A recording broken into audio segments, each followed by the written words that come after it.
Bonjour, carnet du voyage numéro 4 qui va nous emmener de la date du 16 novembre jusqu'au 29 novembre. Un grand périple où nous allons traverser toute l'Espagne avec quelques péripéties que vous allez découvrir, comme le dit le titre. Mais tout d'abord, nous allons quitter les Bardenas pour aller dans un petit village qui s'appelle Cuel, découvert par hasard. Nous allons être tellement bien à Cuel que nous allons rester 4 jours pour nous poser, nous reposer, faire quelques petits travaux techniques et en même temps visiter. On vous laisse découvrir le petit village de Cuel.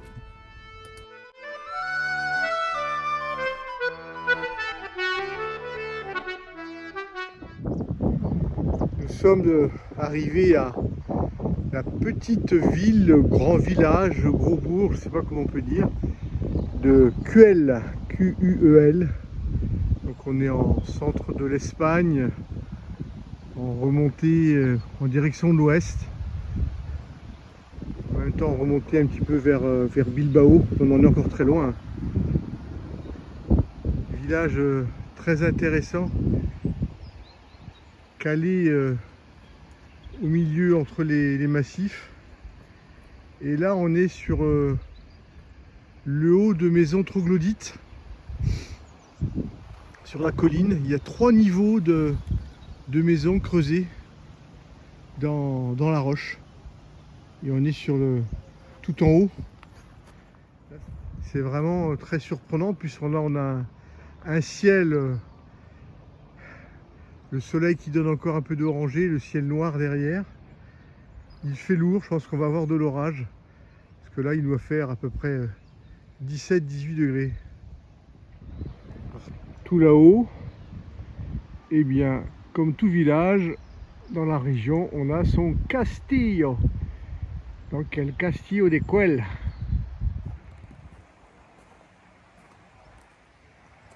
Et on est arrivé ici par le plus pur des hasards, en se disant où est-ce qu'on s'arrête pour manger. Première route à gauche, et on est arrivé là. Ce n'est pas une cheminée, ce n'est pas un fumoir. Nous sommes dans une région vinicole et en grande partie les maisons troglodytes étaient faites pour faire le vin, mais on ne pouvait pas faire rentrer le vin en bas pour y accéder dans les caves. Les vignes étant faites sur ces hauts plateaux, on amenait le raisin qui était déversé dans les entrées, voilà. Et vous voyez sur le côté une descente, une cheminée de descente qui amenait le raisin en bas dans la cave.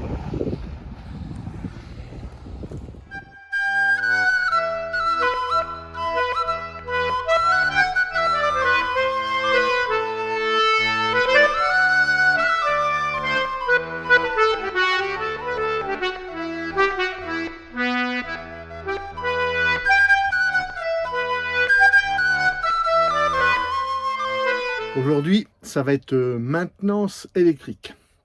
Après les 4 jours qu'on a passé dans les Bardenas, Jamie a été secoué dans tous les sens. Ça a été que de la petite route cahoteuse. Et on a des petits soucis électriques, c'est-à-dire des coupures instantanées du 12 volts. Ça s'arrête, ça redémarre. Donc généralement, c'est une problématique. Il faut retravailler sur toutes les connectiques. Donc là, j'ai tout démonté. Là, c'est le sol sur lequel il y a la table et le siège, et un siège. Donc là j'ai tout enlevé. Et il faut que je revérifie toutes les cosses. Mais plus précisément, je pense que le souci vient de là, c'est les cosses qui, le plus et le moins du 12 volts. Parce que tout le 220 fonctionne, mais j'ai des micro-coupures en 12 volts. Donc on démonte tout, et comme j'ai tout démonté, j'en profite pour faire un nettoyage complet, passer le petit aspirateur, revérifier tous les serrages. Je vais bien entendu déconnecter le 12 volts pour faire tout ça et pas me prendre un coup de jus ou faire des bêtises. Voilà l'activité de ce vendredi matin. Et ben voilà, après resserrage complet. Le souci venait, comme je le pensais, du 12 volts. Les fois précédentes, c'était les plus et les moins qui avaient bougé. Mais là, j'avais des fils qui étaient quasiment défaits. Ça s'était légèrement desserré, ressorti. Donc on a tout resserré et on va voir si le défaut est corrigé. Voilà, puis là on va profiter qu'on est à l'arrêt aujourd'hui avec un beau soleil. Donc lessive pour Elisabeth, et puis moi je vais aller faire un petit tour sous Jamie. J'aime bien aller me promener en dessous pour voir, faire une petite inspection. J'y comprends rien, mais je rends compte après au copain mécano. Vue de Couel, tout en hauteur. Nous sommes sur la ruine du Castillo de Couel, château de Couel.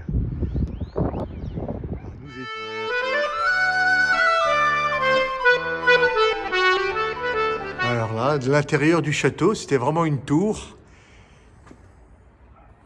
C'est un peu impressionnant quand même.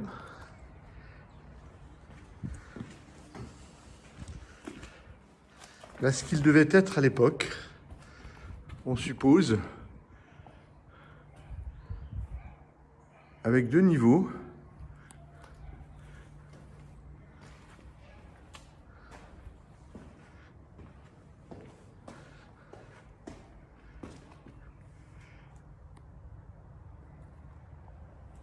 Voilà. Partout en Espagne, je ne sais pas si vous les voyez, c'est couvert d'éoliennes. Là, on les voit dans le fond. Dans les terres où on passe, dès qu'il y a une colline, il y a des éoliennes et des panneaux solaires.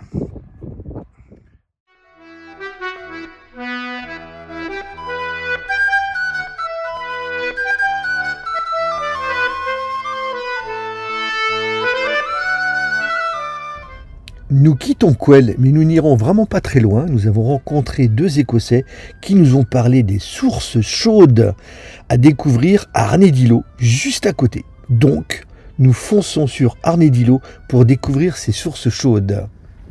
Alors, dans la famille un petit peu des Barjots, Hello. Elisabeth et Hervé, on est dans la petite commune de Arnedillo, de la province de la Rioja. Et il fait gris, il doit faire un ressenti 5 degrés dehors parce qu'il y a du vent. On dirait c'est peut-être normal pour un mois de novembre, mais on a décidé d'aller se baigner dans des bains naturels. Donc à Arnedillo, il y a des sources d'eau chaude qui sont gratuites. Il y a 3 minuscules petites piscines et on a décidé d'aller se baigner. Je pense qu'une fois qu'on est dans l'eau, ça doit être bien. Voilà, mais c'est le fait de se mettre en maillot de bain à 5 degrés dehors et après se rechanger. Surtout qu'il nous conseille, c'est de passer dans les bains d'eau chaude pendant 10 à 20 minutes et tout de suite d'aller se tremper dans la rivière qui est juste à côté, qui elle est à 12-13 degrés, et de revenir dans le bain chaud. Peut-être que je vais rater une étape.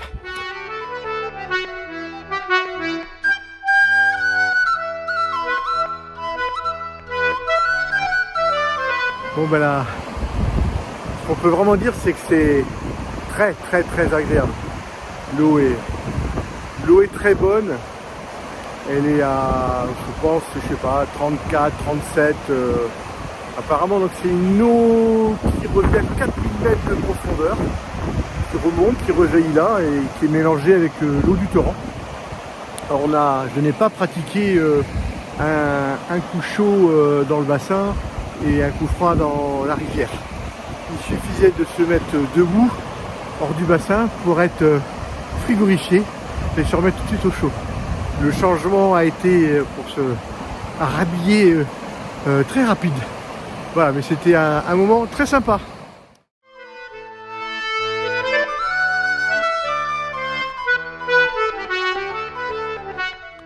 Bien revigorés par ces sources d'eau chaude d'Arnedillo, nous reprenons la route. Vraiment pas d'objectif très précis, nous avançons vers l'ouest de l'Espagne. Nous allons nous arrêter par le plus pur des hasards à nouveau dans un tout petit village de Sasamone. Mais là, les surprises vont commencer. Nous vous laissons découvrir. Alors ça fait partie aussi des carnets de voyage. C'est les choses que l'on redoute, que l'on craint. Hier soir, on est arrivé dans un tout petit village, Sasamone, après Burgos, mais vraiment le tout petit village, coin très sympathique. Magnifique soleil aujourd'hui. Et en me levant ce matin, une grande flaque. Vous verrez grand chose, mais grande flaque de liquide.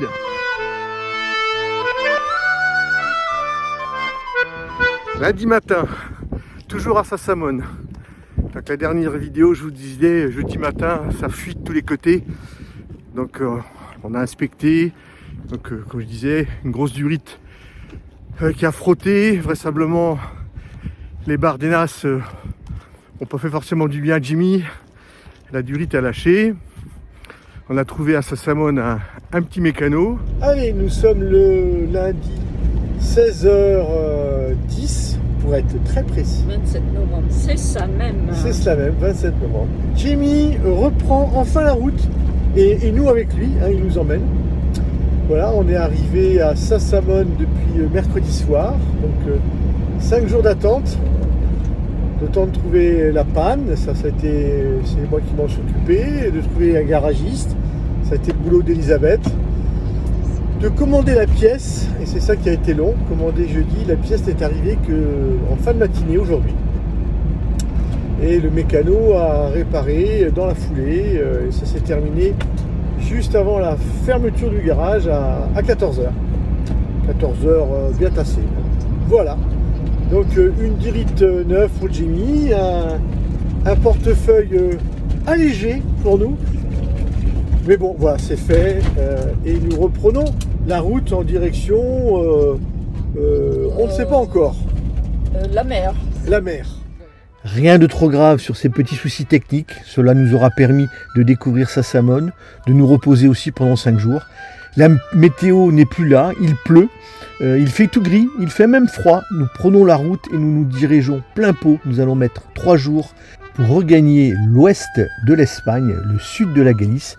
Un petit passage très rapide par le Portugal et nous allons arriver enfin devant la mer à Aguarda. Donc là on est dans le sud de la Galice et nous allons faire une légère incursion dans le Portugal, le nord du Portugal, pour tracer et aller voir la mer juste à l'embouchure d'un fleuve qui s'appelle le Minho, qui fait donc la séparation du Portugal et de l'Espagne et de la Galice. Oui. Ça tourne. Oh, voici pour être bien là. Regardez-moi ça. Un petit terrain rien que pour nous, devant la mer. Ça va là? Je la vois. Petite vidéo quasi nocturne. Nous venons d'arriver à Aguarda, donc le sud de l'Espagne, sud de la Galice. Juste en face de nous, c'est le Portugal. Là, nous sommes dans l'embouchure du Rio Minho. Donc là, tout ça, c'est cette rivière, Rio Minho, et qui se jette dans l'océan Atlantique. On le voit juste là-bas, vous avez la pointe du phare. On irait bien entendu voir ça demain. Et là on vient juste d'arriver, on vient de se poser. Depuis 2 mois, la mer nous manquait. Entendre le bruit des vagues, sentir cet air salé, ça fait du bien.